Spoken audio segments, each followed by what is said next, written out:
तो अब हम पढ़ने वाले हैं राइबोसोम के बारे में। आप सभी जानते हैं राइबोसोम क्या चीज़ होती है ना? राइबोसोम बेसिकली प्रोटीन सिंथेसिस की यूनिट होती है हमारी बॉडी के पास। ठीक है? तो राइबोसोम को अगर मैं यहाँ लिखूँ, helps in synthesis of protein.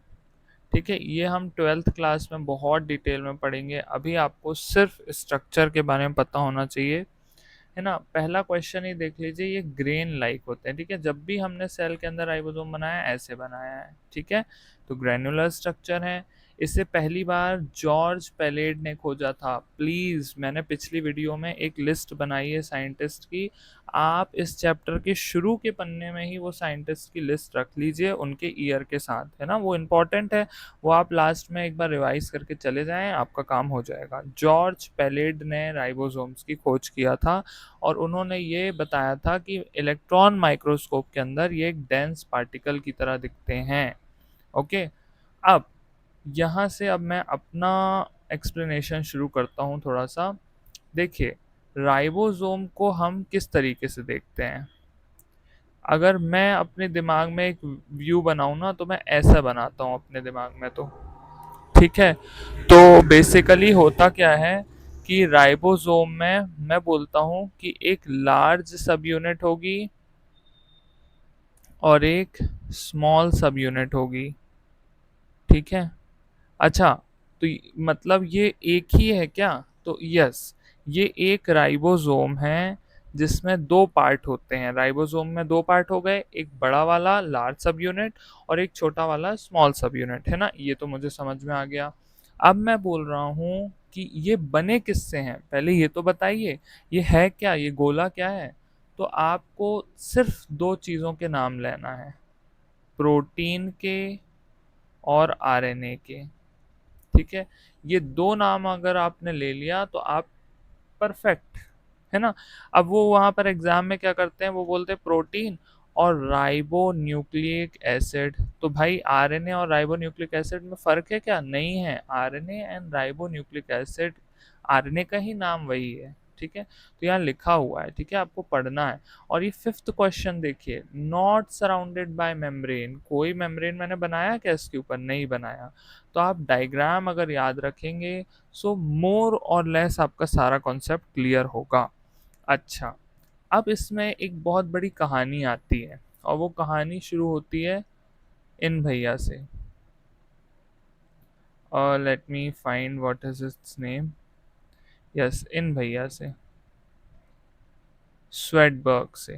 ठीक है, स्वेटबर्ग से सारी कहानी शुरू होती है। स्वेटबर्ग जो है ये साइंटिस्ट हैं और इन्होंने दी है एक यूनिट। ठीक है, हम जब भी राइबोसोम को लिखते हैं तो बोलते हैं दो तरह के, 70S 80S। अरे बाप रे, अब ये एस क्या है? एक्चुअली में ये स्वेटबर्ग्स यूनिट है। ठीक है, एस क्या है? स्वेटबर्ग्स यूनिट है। ठीक है, तो मैंने बोला राइबोसोम में दो पार्ट होते हैं। तो मान लीजिए एक 70S वाला राइबोसोम है, उसके दो पार्ट होंगे, एक लार्ज और एक स्मॉल। तो लार्ज और स्मॉल में बताना कितना होता है इसमें, 50 और 30। और 80 वाले में बताऊं, 60 और 40। बाप रे, ये तो कितना कठिन हो गया। क्यों? क्योंकि इसको जब मैं ऐड करूंगा तो ये दोनों ऐड होके 80 बना देते। 50 और 30 तो 80 है, तो ये 70 कैसे हो गया? तो बहुत सिंपल एक्सप्लेनेशन दे रहा हूं मैं। देखिए, ये होती है एक मशीन। अच्छा, ये कौन सी मशीन है भाई?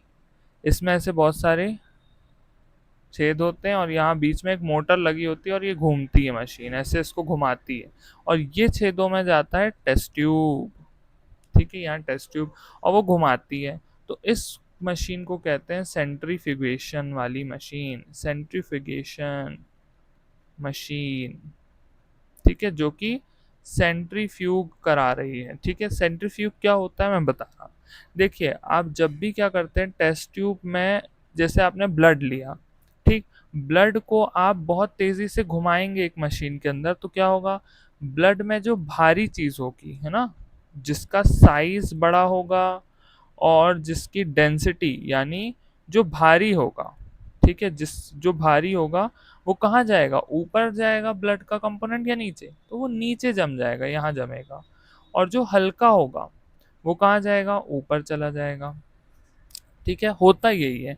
जब हम सेल का कुछ पार्ट लेते हैं और उसे सेंट्रीफ्यूग करते हैं, तो मान लीजिए हम राइबोसोम ही ले रहे हैं, तो सेल का पूरा साइटोप्लाज्म लिया और उसमें क्या हुआ कि यहाँ पर एक चीज़ जम गई। ठीक है, तो वो भारी है। एक तो अब हमने उसको लेबल किया था 70 पर, तो ये हो गया 70s, है ना। जब अब हमने उस राइबोसोम के पार्ट्स को लिया, तो लार्ज वाला पार्ट कहाँ आएगा, यहाँ आ गया, और स्मॉल वाला यहाँ आ गया। तो इसका नाम था 50 और इसका नाम था 30। तो लार्ज वाला पार्ट 50 था, स्मॉल वाला 30 था। जब ये दोनों जुड़ जाते हैं तो ये 70 यहाँ और नीचे आ जाते हैं। सिंपल एक्सप्लेनेशन, ये सेंट्रीफ्यूगेशन पर बेस्ड है कि हमने 70 के दो टुकड़े किए थे, और जब दोनों को डाला तो एक 50 पर आया, एक 30 पर आया। लेकिन जब उनको इकट्ठा डाला सेंट्रीफ्यूगेशन में तो वो 70 पर आ गया।